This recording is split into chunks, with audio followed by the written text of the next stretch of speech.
Halo, apa kabar semua? Selamat datang di channel Om Burhan. Om harap yang nonton di channel ini masih pada sehat dan waras ya. Om mau nanya deh, misalnya jika kalian dapat mengetahui cara untuk melacak seorang pembunuh yang telah menghabisi orang yang paling Anda sayangi, apakah akan langsung melaporkannya kepada polisi atau justru menyusun sebuah rencana balas dendam untuk memuaskan batin kalian? Well, skenario ini kurang lebih akan tergambar pada sebuah film psikopat dari negeri ginseng berjudul I Saw the Devil yang dirilis pada tahun 2010. Singkatnya, film ini berkisah tentang usaha balas dendam seorang pria dalam mencari pelaku pembunuhan istrinya yang mati secara mengenaskan, di mana dia bertekad untuk membalas rasa sakit yang telah dialami sebanyak 1000 kali lipat. Kenapa bisa begitu? Ya udah, Om coba ceritain ya. Tapi sebelum itu, jangan lupa untuk subscribe dan tonton video ini sampai habis.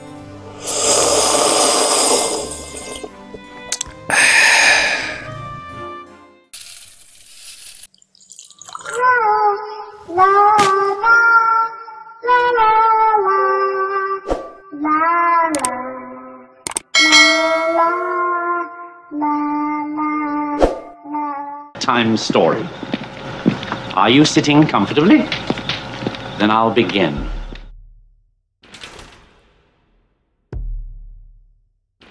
Film diawali dengan memperlihatkan seorang gadis cantik bernama Jo Yeon sedang terjebak di dalam hujan salju karena ban mobilnya kempes. Lalu sembari menunggu mobil derek datang, dia pun menelpon sang suami yang bernama Kim So Hyun.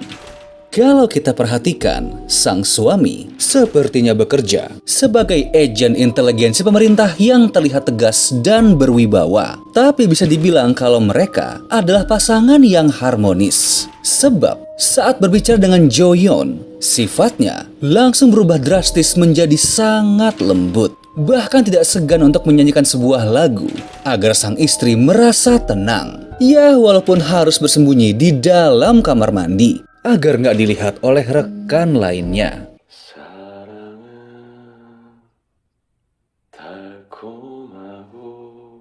Gak lama, tiba-tiba Jo Yeon dihampiri oleh seorang pria yang mengendarai sebuah mobil travel, di mana dia menawarkan bantuan untuk memperbaiki ban mobilnya. Tapi ya, dengan suasana dan penampilan seperti ini, siapa sih yang gak merasa curiga? Karena itulah, tanpa membuka pintu, dengan sopan Jo Yeon menolak bantuan tersebut dan beralasan kalau sudah memanggil mobil derek. Namun di dalam kegelapan, tiba-tiba lelaki itu muncul kembali dan memecahkan kaca mobil menggunakan palu. Lalu memaksa masuk ke dalam untuk melumpuhkan Jo Yeon dengan memukul kepalanya secara beringas. Setelah itu menyeret tubuhnya ke dalam mobil travel. Kemudian scene beralih, di mana Jo Yeon terbangun dalam keadaan telanjang serta terbungkus oleh plastik. Dan saat ini sedang berada di tempat persembunyian sang psikopat yang juga merupakan sebuah rumah jagal. Oh iya, Om belum kenalin ya, pria gila yang sedang memilih pisau ini bernama Kyung Chul. Lalu di saat akan melancarkan aksinya, Jo Yeon memohon ampun kepada sang psikopat dengan harapan akan dibebaskan sambil berkata kalau dia sedang hamil. Tapi ya, yang namanya psikopat mana mungkin punya rasa simpati. Dan akhirnya, usai memutilasi tubuh mulus Jo Yeon, sang psikopat pun langsung membereskan area TKP, di mana terlihat kalau cincin kawin wanita ini pun juga tersiram ke dalam lubang pembuangan. Adegan berganti pada keesokan hari, di mana seorang anak yang sedang bermain menemukan sebuah telinga di dalam kantong plastik hitam. Atas temuan ini, para polisi pun langsung datang ke sana untuk menyisir area tersebut. Kepala polisi yang dipanggil dengan Kapten Oh juga datang ke sana dengan perasaan khawatir, dikarenakan Jo Yeon merupakan anak perempuannya dan saat ini tengah menghilang. Namun para anak buahnya berkata agar tetap tenang dan menunggu hasil penyisiran tempat itu. Gak lama polisi pun menemukan sebuah potongan kepala di tengah sungai. Dan saat dicek, ternyata itu memanglah potongan kepala dari Jo Yeon. Sontak hal ini membuat heboh semua orang, di mana sang kapten polisi pun tidak kuasa untuk menahan kesedihannya. Kim yang datang ke sana pun masih belum mengetahui kenyataan pahit tersebut. Namun, karena kecerobohan tim forensik yang tanpa sengaja menjatuhkan kepala sang istri dan menggelinding tepat di depan mata, membuat hati pria ini hancur dan syok berat, di mana nanti hal ini akan mengubah kehidupannya. Esok hari, Kim menghampiri ayah mertuanya yang sedang depresi berat. Mereka pun saling bercerita serta mencurahkan kepedihannya masing-masing. Dan hal ini membuat dendam Kim kepada sang pelaku semakin dalam. Sebenarnya pada hari pemakaman sang istri, Kim berusaha untuk tabah. Namun apa daya, kepedihannya sudah sangat mendalam. Karena hal ini, dia pun meminta izin kepada atasannya untuk mengambil cuti selama 2 minggu. Namun bukannya berkabung, ternyata dia sedang merencanakan sesuatu. Lalu meminta sebuah alat pelacak canggih berbentuk kapsul kepada teman kerjanya. Setelah itu meminta data para penjahat yang masih buron kepada sang ayah mertua dan bertekad bahwa dia akan mencari serta memberikan rasa sakit 1000 kali lipat kepada pelaku pembunuhan istrinya. Malam pun tiba dan Kim mulai menjalankan rencana rahasianya, yakni memburu para buronan untuk mencari pelaku yang telah membunuh istrinya. Target pertamanya pun dimulai kepada seorang pria yang terlihat sedang menghabiskan waktu dengan menonton film dewasa. Lalu setelah menyekap dan mengikatnya, Kim pun langsung memperlihatkan foto TKP pembunuhan sang istri. Namun sepertinya pria mesum ini tidak tahu apapun. Tapi sebelum pulang, Kim malah memukul masa depan pria ini hingga remuk dan meninggalkannya di rumah sakit untuk diinterogasi. Dia pun beralih kepada target kedua, yang saat ini sedang naik motor. Tanpa ragu, Kim menabrak dari belakang dengan mobilnya. Namun setelah menghajar dan mencari tahu tentang latar belakang pria ini, hasilnya pun sama saja. Karena telah 2 kali gagal, dia pun menjadi makin resah. Bahkan gak bisa tidur dengan tenang. Tapi setelah itu, dia mulai melihat data target ketiga, di mana kita tahu kalau pria ini adalah pelaku sebenarnya. Namun Kim belum mengetahui hal tersebut. Di tempat lain, sang psikopat kembali melancarkan aksinya dengan mengincar seorang wanita yang sedang menunggu bis untuk pulang ke rumah. Kyung pun menaruhkan diri untuk mengantarnya pulang. Namun sang wanita dengan sopan menolak. Akan tetapi, karena hari sudah larut malam, akhirnya dia menerima ajakan tersebut. Kita pun tahu kalau ini akan menjadi kesalahan terbesarnya. Di mana saat sudah berada di tempat yang sepi dan jauh dari pemukiman, Kyung langsung mengambil sebuah pipa besi dan memukul kepala wanita itu hingga pingsan. Kemudian membawanya ke rumah jagal untuk dimutilasi. Di tempat lain, Kim pun telah sampai di rumah orang tua Kyung. Namun di sana, hanya ada ibu dan ayahnya sang psikopat beserta anak kandungnya. Dia pun mulai menanyakan beberapa pertanyaan seputar kehidupan Kyung. Kemudian menyimpulkan kalau pria gila ini memang bukan sosok pria idaman, karena telah menelantarkan orang tuanya sendiri serta anak kandungnya. Tapi usaha ini tidak sia-sia, karena setelah itu, dia pun dapat menemukan tempat tinggal targetnya. Dan saat masuk ke dalam, pandangan matanya tertuju pada sebuah laci yang terkunci. Dan benar saja, saat membobol paksa, dalam laci itu terdapat berbagai benda, seperti tas serta kumpulan pakaian dalam wanita. Atas temuan ini, Kim makin yakin kalau dia sudah berada di tempat yang benar. Apalagi saat memeriksa area belakang rumah yang merupakan ruang jagal sang psikopat, di mana kemudian dia menemukan cincin istrinya yang berada di dalam selokan. Sontak hal ini membuat Kim kembali syok karena pencariannya telah berhasil, di mana dia telah tahu kalau Kyung Chul adalah pelaku pembunuhan istrinya. Kita beralih ke sang psikopat yang akan kembali melancarkan aksinya. Dan kali ini, dia mengincar seorang gadis remaja yang baru saja pulang dari sekolah. Oh ya, di dalam keseharian, Kyung bekerja sebagai seorang supir antarjemput. Karena itulah, dia dapat berpindah tempat guna memuluskan niat jahatnya. Aksi kali ini pun akan dia lakukan di sebuah perkebunan yang berada di dalam ruangan, di mana terlihat kalau sang gadis telah terikat dan Kyung berniat untuk memperkosanya. Tapi ya Om gak mungkin lah ya memperlihatkan adegan yang satu ini. Tapi tanpa disangka, Kim dapat melacak keberadaan sang psikopat dan menghentikan aksi tersebut. Perkelahian antara kedua orang ini pun tidak terhindarkan. Namun dengan keahlian bela dirinya, Kim dapat mengatasi orang gila ini dengan menggunakan tangan kosong. Di saat akan memberikan serangan terakhir, Kim malah menahan diri dan gak jadi membunuh Kyung. Kemudian secara paksa, memasukkan alat pelacaknya lewat mulut. Dan sebelum pergi, dia juga mematahkan tangan sang psikopat serta meninggalkan sejumlah uang tunai. Dari sini, kalian semua pasti bertanya-tanya, kenapa Kim nggak langsung aja membalas dendam dan malah memberikan sejumlah uang. Tapi ya, semua ini pasti memiliki tujuan tersendiri. Walau telah cedera, Kyung dapat pergi dari sana dengan berjalan kaki. Dan gak lama, dia menumpang pada sebuah taksi yang kebetulan sedang lewat, di mana di dalam juga ada seorang penumpang. Saat di jalan, sang supir berkata kalau mereka semua sangat beruntung. Karena berdasarkan rumor yang beredar, di tempat itu sering terjadi pembunuhan berantai.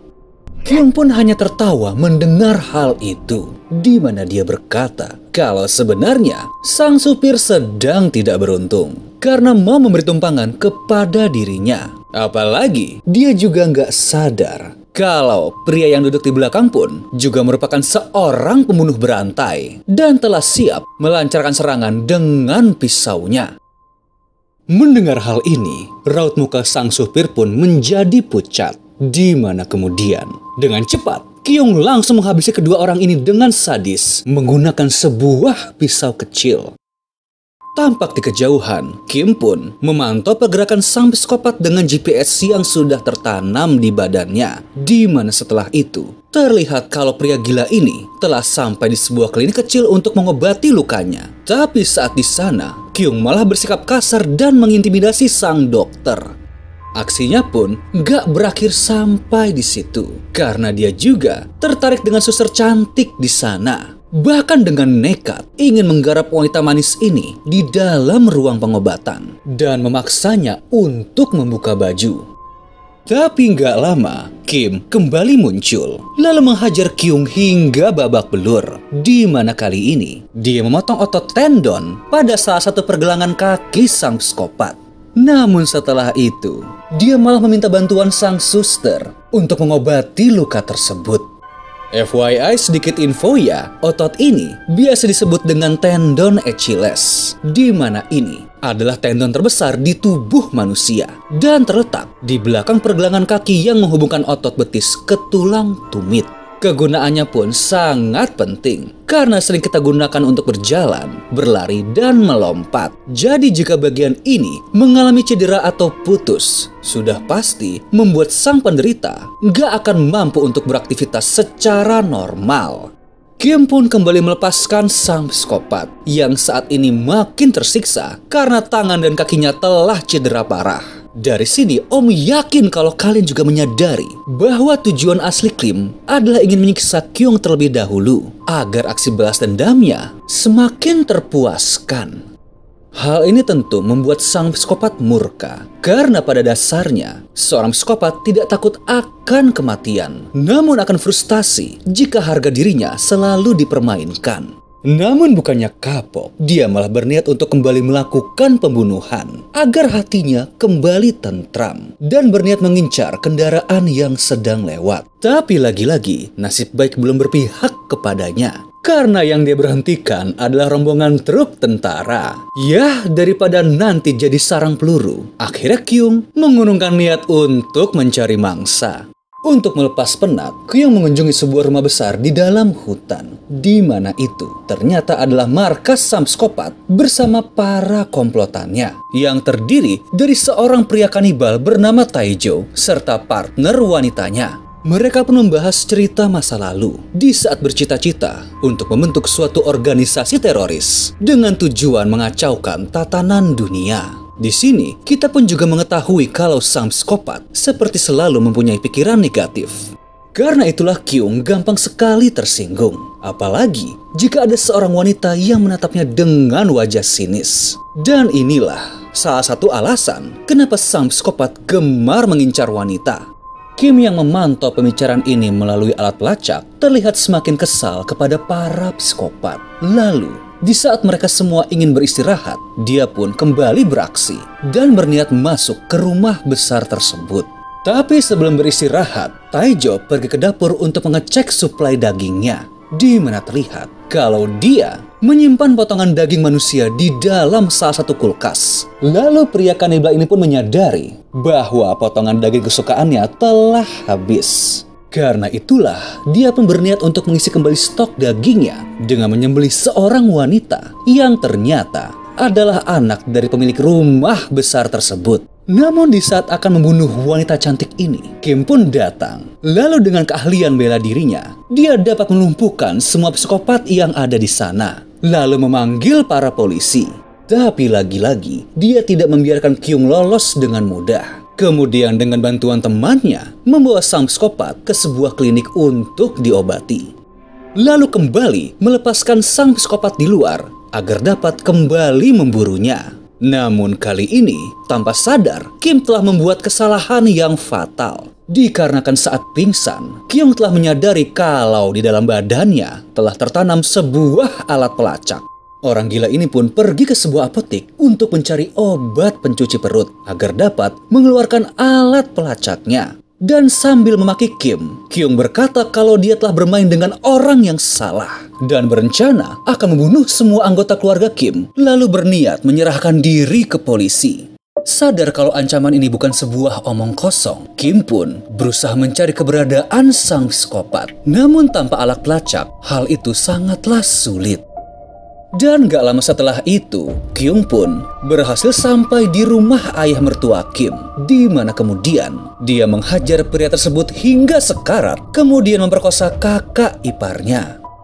Setelah puas dengan aksi sadisnya, sang psikopat menelpon para polisi dan berkata kalau dia akan menyerahkan diri, lalu pergi ke tengah kota di mana para penegak hukum telah bersiap untuk meringkusnya. Di sini, Kyung pun merasa kalau dirinya telah menang.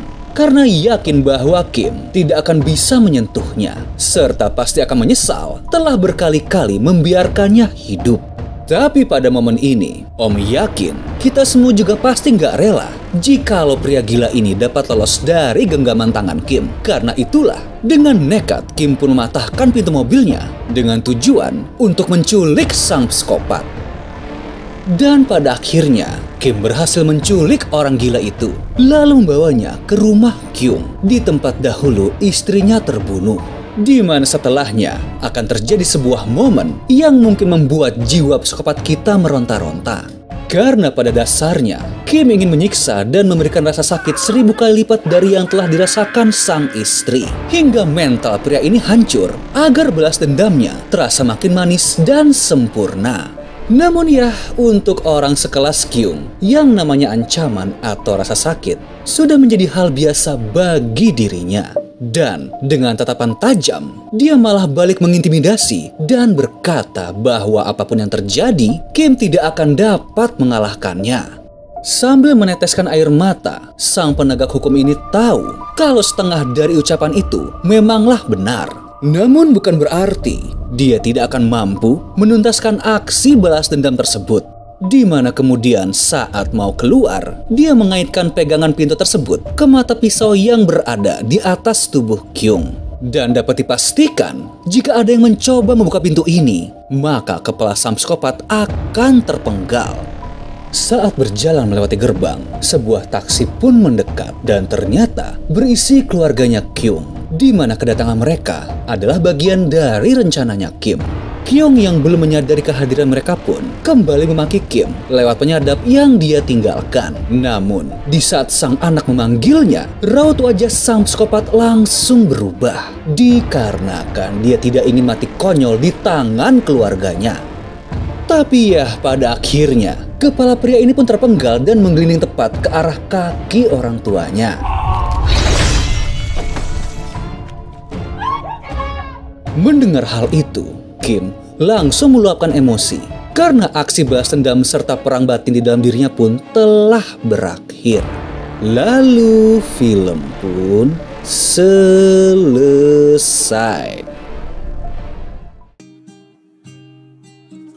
Gimana filmnya? Wah, keren banget kan? Jujur sih, waktu Om nonton ini, rasanya jadi ikutan gila akan aksi kejar-kejaran Kim dengan sang psikopat. Padahal secara garis besar, film ini hanya bertemakan balas dendam. Namun sang sutradara dapat mengemas jalan ceritanya secara cerdas dan rapih. Sehingga kita akan bertanya-tanya, siapakah yang sebenarnya menjadi monster di dalam film ini? Apalagi berbagai momen sadis yang ada ditampilkan secara artistik. Dan mungkin untuk beberapa alasan, adrenalin kita akan terpacu dengan berbagai aksi gore yang memukau. Jadi ya secara keseluruhan, Om rasa untuk kalian yang berperut lemah, lebih baik mempersiapkan diri jika mau menontonnya. Oke deh, sekian dulu dari Om tentang film ini. Kalau kalian masih penasaran, monggo streaming langsung aja, dan bila terhibur, monggo subscribe atau komen di channel Om biar makin semangat lagi bikinnya. Thank you.